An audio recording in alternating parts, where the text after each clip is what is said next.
Esta es la ciudad más poblada del mundo, con casi 38 millones de habitantes, pero la rodean algunas paradojas. Te invitamos a averiguar por qué tantas personas eligen vivir en Tokio y a conocer cuáles son los enormes desafíos que tiene que afrontar esta ciudad única. En la costa este de Japón nos encontramos con su capital, Tokio. Posee un récord indiscutible. Es la ciudad más poblada del mundo y por bastante diferencia.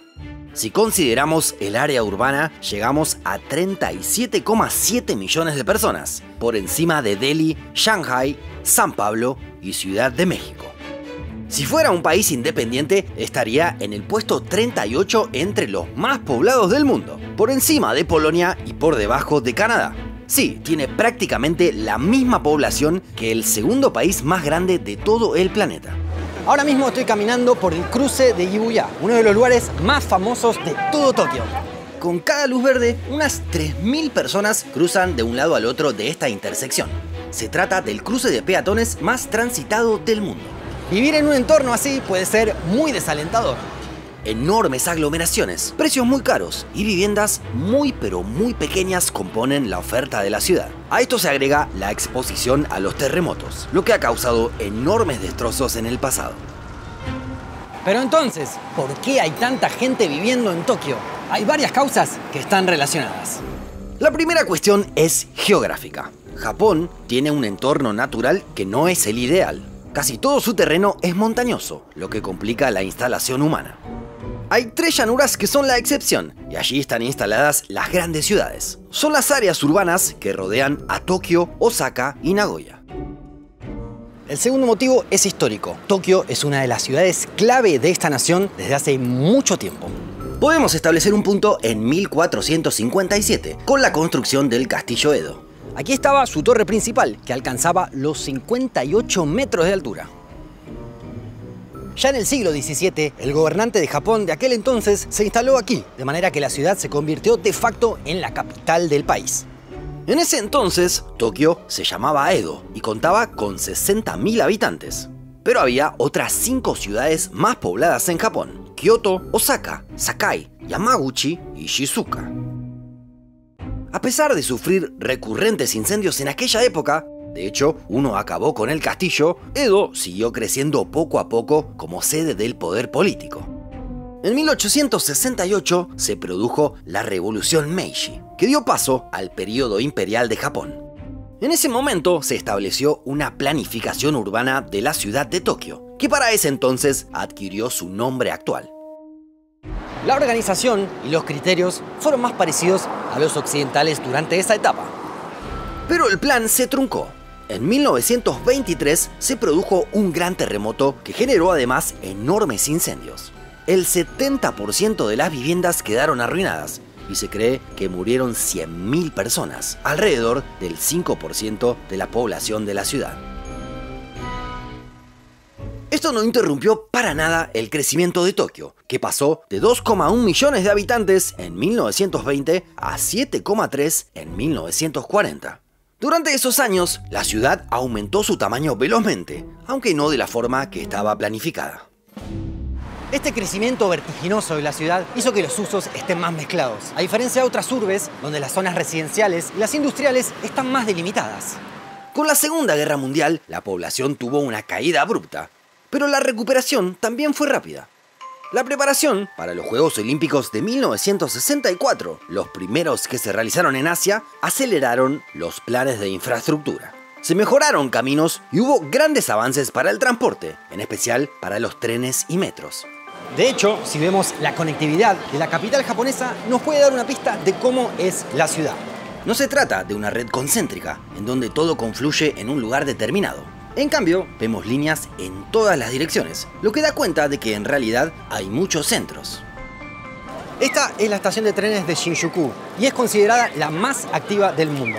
Se estima que por este lugar pasan en un solo día más de 3,6 millones de personas. Eso es un montón de gente, es más de todas las que viven en Uruguay. Alrededor de las estaciones de tren se han formado polos en donde se instalaron comercios y oficinas. A partir de allí, las oportunidades laborales, el nivel de vida y los altos salarios han atraído a japoneses de otras regiones a llegar a la capital, que no cesó su crecimiento. Pero para ser habitable, como es hoy, a pesar de tener casi 38 millones de personas, también hizo falta un condimento cultural. El nivel de disciplina social y el acatamiento de las normas fundantes hace que Tokio sea una mega urbe limpia, ordenada y atractiva para la instalación humana. Y es cierto, muchas personas viven en apartamentos que son mínimos. Algunos tienen solo 9 metros cuadrados y no entra casi nada. Pero a cambio tienen todos los servicios imaginables disponibles y cuentan con una red de transporte público previsible y eficaz. De hecho, no se viven los atascos de tráfico frecuentes y eternos de otros lugares superpoblados. Así podemos decir que Tokio es víctima de su propio éxito. Una ciudad repleta de avances y comodidades que fue encontrando soluciones a cada problema que se le presentaba. Y así se volvió atractiva para más y más personas. De esta manera ha llegado a su récord de población, que parece estar cerca de la saturación. ¿Hasta dónde es posible seguir absorbiendo gente? Esto no es un problema solo para la capital, sino también para todo el país. Es que mientras Tokio atrae personas, el resto del país tiene cada vez menos.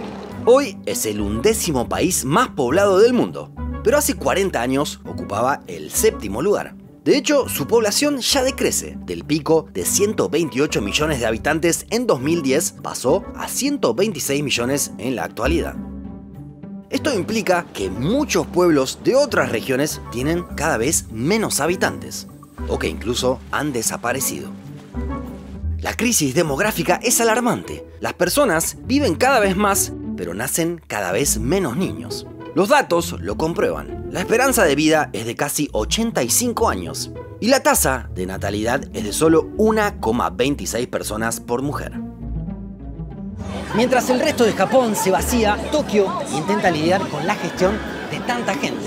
Y los intentos son diversos. Las familias que han vivido en los últimos 5 años en Tokio pueden recibir dinero si se mudan a otras regiones menos pobladas. La oferta del gobierno es de 1 millón de yenes por niño, algo así como $7.700.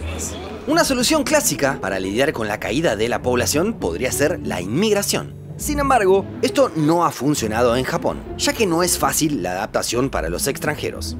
De hecho, solo el 2,2% de los residentes nacieron fuera del país. Esto se encuentra por debajo del promedio mundial, que es de 3,5%. Pero la diferencia es aún mayor si comparamos con otros países desarrollados. El resto de los que componen el G7 tienen porcentajes de inmigrantes muy superiores a los de Japón. También podemos sumar a Corea del Sur, que es comparable a Japón por geografía, desarrollo y por demografía. Allí también hay población envejecida y muy pocos nacimientos. En los últimos años, la tendencia de Seúl ha sido de una mayor apertura a los extranjeros. Mientras tanto, Tokio sigue presa de su éxito. Cuenta con comodidades, tecnología de última generación, una red de transporte única y salarios muy altos, por lo que sigue atrayendo japoneses.